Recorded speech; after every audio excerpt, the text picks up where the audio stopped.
Hello नमस्कार साथियों, आप सबों को फिर से अपना यूट्यूब चैनल माँ आशा ES पॉइंट में स्वागत है। मेरे साथियों, इस वीडियो में हम आपको बताने वाले हैं क्लास 12 हिस्ट्री चैप्टर 6 भक्ति सूफी परंपरा के सभी मोस्ट इंपॉर्टेंट VVI ऑब्जेक्टिव प्रश्न बताने वाला हूं। इस वजह से आप लोग इस वीडियो को ध्यान से अंत तक देखेंगे। और अगर आप हमारे यूट्यूब चैनल पे नए आए हैं तो एक बार इसको सब्सक्राइब करेंगे, लाइक करेंगे और अपने दोस्तों को भी शेयर करेंगे। चलिए फास्ट में ये सारे क्वेश्चन को सॉल्व कर लेते हैं। प्रथम क्वेश्चन है आपके सामने, भक्ति शब्द का अर्थ क्या है? कहते हैं कि भक्ति शब्द का क्या अर्थ है? प्रेम और समर्पण, पूजा विधि, जाति प्रथा या साधना। तो इसका जो सही आंसर होगा मेरे साथियों वो हो जाएगा आपको ए, यानी कि प्रेम और समर्पण। भक्ति शब्द का अर्थ क्या होता है? प्रेम और समर्पण। दूसरा क्वेश्चन है आपके सामने, अलवार संत किस देवता के उपासक थे? अलवार संत किस देवता के उपासक थे? शिव, विष्णु, ब्रह्मा या गणेश? तो मेरे साथियों इसका सही आंसर हो जाएगा आपको विष्णु। क्या हो जाएगा? विष्णु। अलवार संत विष्णु को अपना उपासक मानते थे, यानी कि विष्णु का पूजा करते थे। नेक्स्ट प्रश्न है आपके सामने, नयनार संत किस देवता की भक्ति करते थे? नयनार संत किस देवता की भक्ति करते थे? विष्णु, शिव, गणेश या सूर्य? तो मेरे साथियों इसका सही आंसर हो जाएगा आपको बी, यानी कि शिव। किसका? शिव का। नेक्स्ट प्रश्न है आपके सामने, अलवार संत और नयनार संत किस भाषा में भक्ति गीत गाते थे? अलवार और नयनार संत किस भाषा में भक्ति गीत गाते थे? संस्कृत, तमिल, हिंदी या तेलुगु? तो मेरे साथियों इसका सही आंसर हो जाएगा आपको तमिल। क्या हो जाएगा? तमिल। अलवार और नयनार संत जो है ये तमिल भाषा में गीत गाते थे। नेक्स्ट प्रश्न है आपके सामने, कबीर किस परंपरा के उपासक थे? कबीर साहब किस परंपरा के उपासक थे? सगुण भक्ति, निर्गुण भक्ति, सूफी परंपरा या योग परंपरा? तो मेरे साथियों इसका सही आंसर हो जाएगा आपको बी, यानी कि निर्गुण भक्ति। किसका? निर्गुण भक्ति। बी इसका सही आंसर होगा। नेक्स्ट प्रश्न है आपके सामने, कबीर की वाणी किस ग्रंथ में संग्रहित है? कबीर की वाणी किस ग्रंथ में संग्रहित है? गुरु ग्रंथ साहिब, बीजक या रामचरितमानस या डी में भी कोई ऑप्शन है क्या?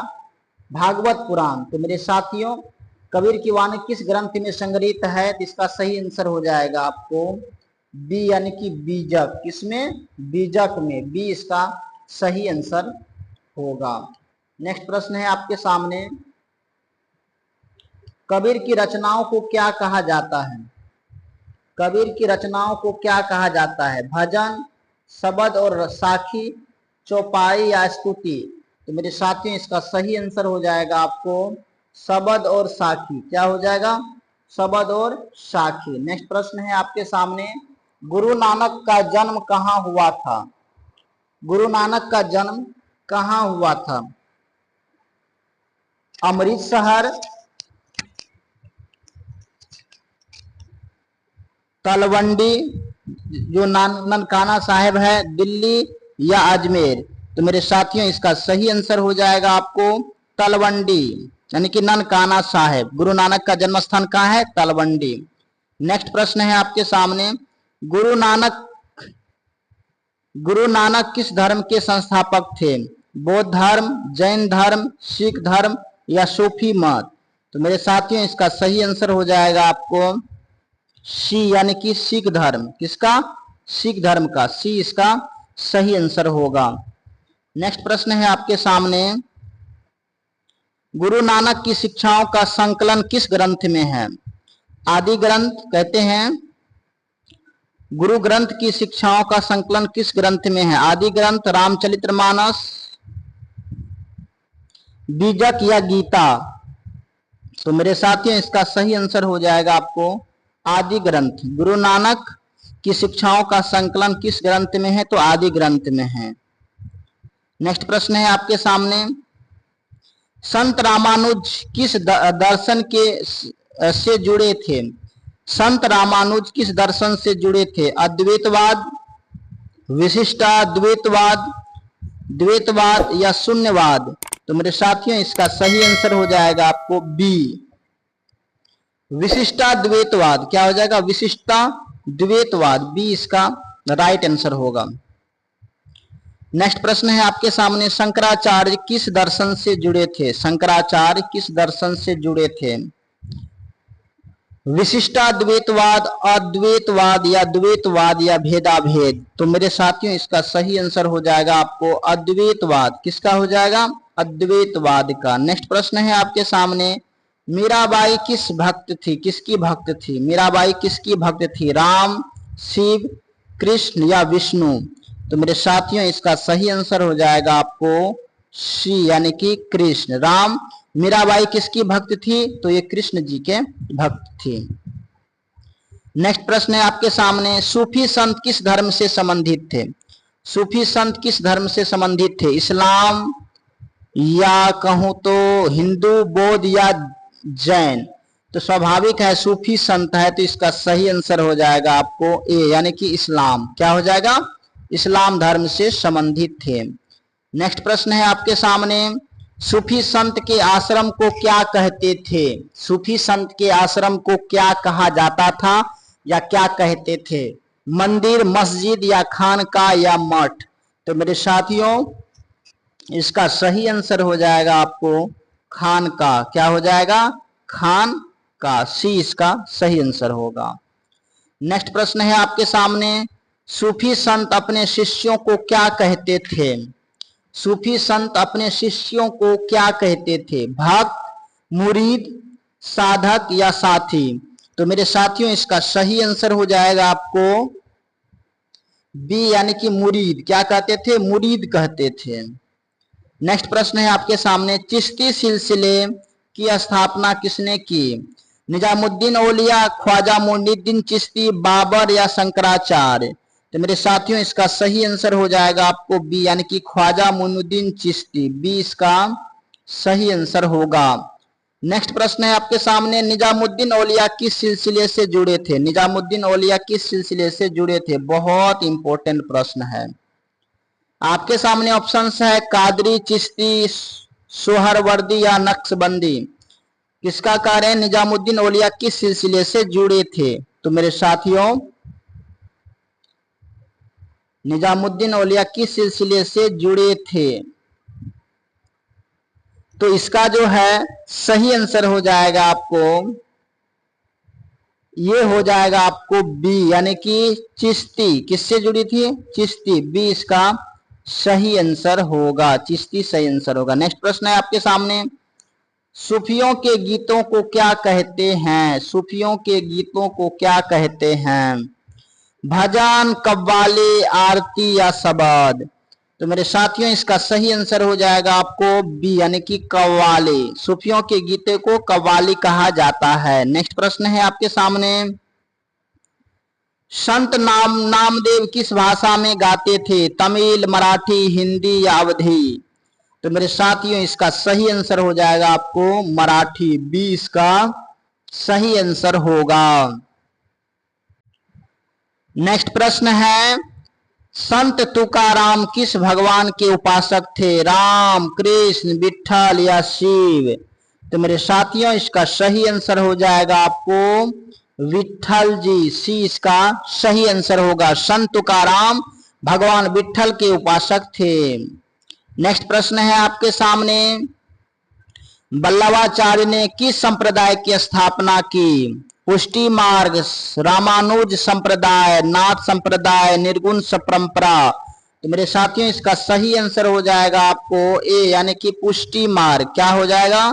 पुष्टि मार्ग, ए सही आंसर होगा। नेक्स्ट प्रश्न है आपके सामने, चैतन्य महाप्रभु किसकी भक्ति करते थे? राम, कृष्ण, विष्णु या बुद्ध? तो मेरे साथियों इसका सही आंसर हो जाएगा आपको कृष्ण। चैतन्य महाप्रभु कृष्ण की उपासक थे। नेक्स्ट प्रश्न है आपके सामने, संत तुलसीदास ने कौन सा ग्रंथ लिखा? गीता, बीजक, रामचरितमानस, गुरु ग्रंथ साहिब? तो संत तुलसीदास जी का नाम जैसे आ जाए तो आपको रामचरितमानस को याद करना ही पड़ेगा। इसका सही आंसर हो जाएगा आपको सी, रामचरितमानस।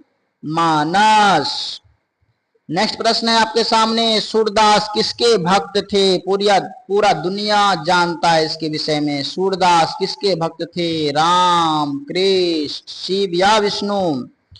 तो मेरे साथियों इसका सही आंसर हो जाएगा आपको कृष्ण। किसके? कृष्ण जी के भक्त थे। मैया मोरी मैं नहीं माखन खायो, भोर भये गैयन के पीछे, आप सुने होंगे। तो यही लिखा था, सूरदास जी ने ही लिखे थे, तो मैया मोरी मैं नहीं माखन खायो। नहीं सुने हैं तो ये भजन सुन लीजिएगा। सूफी संतों के अनुसार सबसे बड़ा धर्म क्या था? जाति व्यवस्था, मूर्ति पूजा, मानव प्रेम या पूजा पाठ? तो मेरे साथियों इसका सही आंसर हो जाएगा आपको सी, यानी कि मानव प्रेम। सूफी संतों के अनुसार सबसे बड़ा धर्म क्या था? मानव को प्रेमता दिलाना, प्रेम करना। नेक्स्ट प्रश्न है, भक्ति आंदोलन की शुरुआत कहां से मानी जाती है? उत्तर भारत में, दक्षिण भारत, पूर्वी भारत और पश्चिम भारत? तो मेरे साथियों इसका सही आंसर हो जाएगा आपको बी, यानी कि दक्षिण भारत। क्या हो जाएगा? दक्षिण भारत। नेक्स्ट प्रश्न है, संत दादू दयाल किस परंपरा से जुड़े थे? निर्गुण, सगुण, सूफी या योग? संत दादू दयाल किस परंपरा से जुड़े थे? तो मेरे साथियों इसका सही आंसर हो जाएगा आपको निर्गुण। किससे जुड़े थे?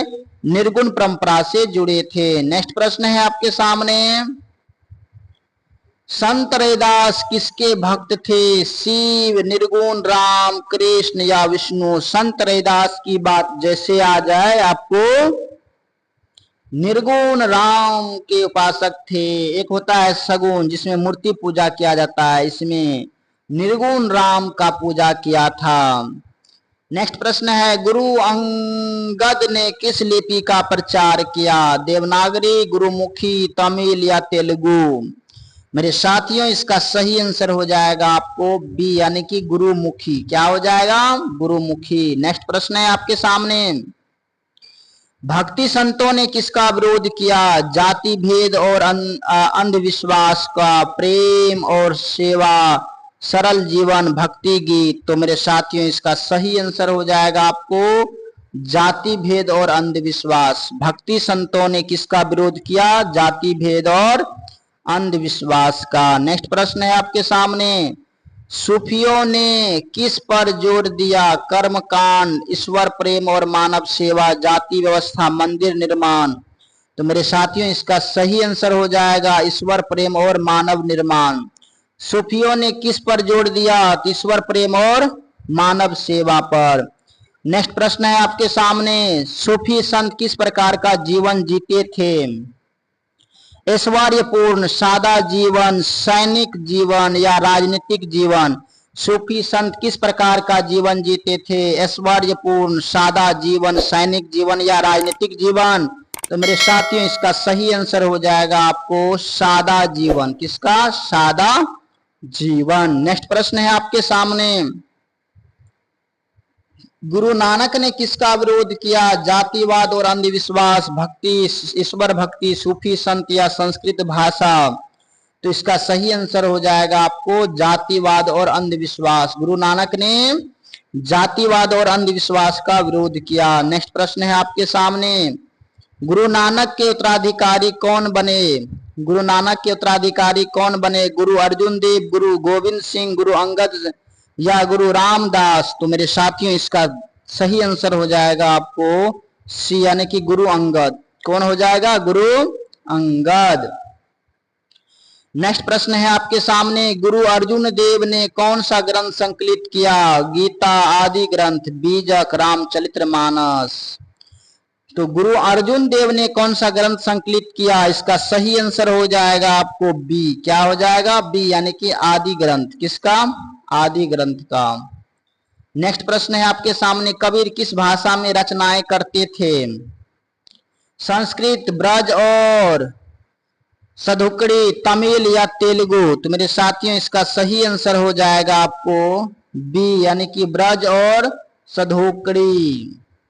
नेक्स्ट प्रश्न है आपके सामने, भक्ति आंदोलन ने किस भाषा को प्रोत्साहन दिया? संस्कृत, जन भाषाएं, फारसी, अंग्रेजी?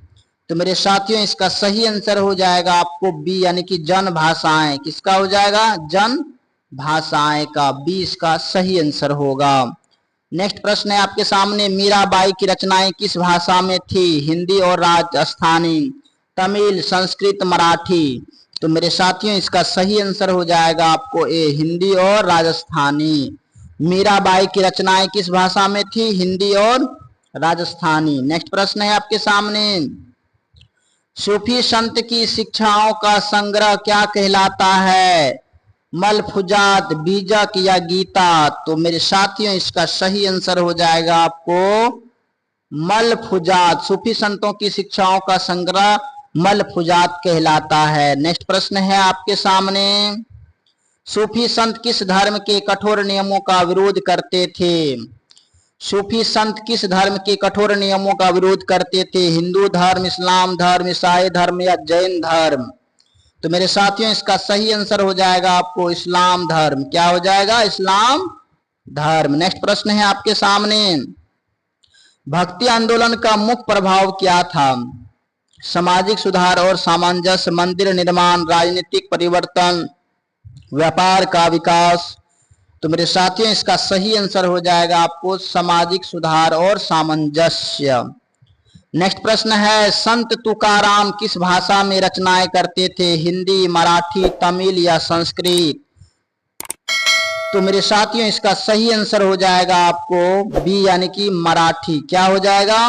मराठी। नेक्स्ट प्रश्न है आपके सामने, संत एकनाथ किसके भक्त थे? संत एकनाथ किसके भक्त थे? राम, विठल, शिव या कृष्ण। तो मेरे साथियों संत एकनाथ किसके भक्त थे? तो ये विठल नाथ के भक्त थे। नेक्स्ट प्रश्न है आपके सामने, सूफी संत अपने गुरु को क्या कहते थे? सूफी संत अपने गुरु को क्या कहते थे? शेख, मौलाना, फकीर या पीर। पीर कहते थे। क्या कहते थे? पीर। सूफी संत अपने गुरु को क्या कहते थे? पीर कहते थे। नेक्स्ट प्रश्न है आपके सामने, पीर और मुराद, अपने शिष्य को मुराद कहा जाता था और गुरु को पीर कहा जाता था।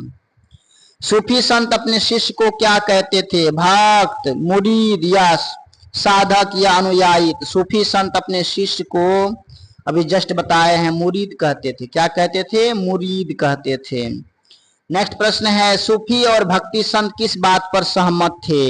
ईश्वर एक है, मूर्ति पूजा आवश्यक है, जाति प्रथा ठीक है, पूजा विधि सर्वोपरि है। सूफी और भक्ति संत किस भाषा पर सहमत थे? किस बात पर सहमत थे? तो मेरे साथियों इसका बहुत कॉमन आंसर है, आप हमें कमेंट में जरूर बताएंगे इसका सही आंसर क्या होगा। नेक्स्ट प्रश्न है, तुलसीदास किस भाषा में लिखते थे? अवधी, मंगल भवने, अमंगलहारी। आपने सुने होंगे। ब्रज, संस्कृत और मराठी। तो मेरे साथियों सब जानते हैं कि अवधी भाषा में लिखते थे। तुलसीदास जो रामायण लिखे हैं ये किस भाषा में लिखे हैं? तो ये अवधी भाषा में लिखे हैं। किस भाषा में? अवधी भाषा में। नेक्स्ट प्रश्न है आपके सामने, सूरदास किस भाषा में लिखते थे? हिंदी, ब्रज भाषा, मराठी, संस्कृत या अवधी। तो मेरे साथियों इसका सही आंसर हो जाएगा आपको हिंदी ब्रज भाषा। नेक्स्ट और अंतिम प्रश्न है आपके सामने, भक्ति आंदोलन का सबसे बड़ा योगदान क्या था? समाज में समानता और भाईचारा, राजनीतिक परिवर्तन, विदेशी आक्रमण या व्यापार विस्तार। तो मेरे साथियों इसका सही आंसर हो जाएगा समाज में समानता और भाईचारा। भक्ति आंदोलन का सबसे बड़ा योगदान था समाज में समानता और भाईचारा। तो मेरे साथियों हमने इस चैप्टर के 50 ऑब्जेक्टिव क्वेश्चन को करवाए हैं जो कि बहुत इंपॉर्टेंट है। अगर आप बिहार बोर्ड के पिछले एग्जाम पेपर से मिलाएंगे तो बहुत सारा क्वेश्चन आपको मैच कर किया हुआ है इसमें। तो इसलिए इस वीडियो को ध्यान से 1-2-3 बार देख करके आप इसको अच्छे से याद कर लेंगे। बाकी ये चैप्टर बहुत कॉमन सी बातें हैं, ये आप जानवे करते हैं। इसमें बहुत कुछ है जो आपको याद भी होगा। तो देखिए आपको जो याद नहीं है इसको आप याद कर लेंगे। बाकी अगर ये वीडियो आपको अच्छा लगा होगा तो प्लीज आप हमारे यूट्यूब चैनल को भी सब्सक्राइब करेंगे, लाइक करेंगे और अपने दोस्तों को भी शेयर करेंगे। बाकी so thanks very much, all the best, have a nice day, जय हिंद।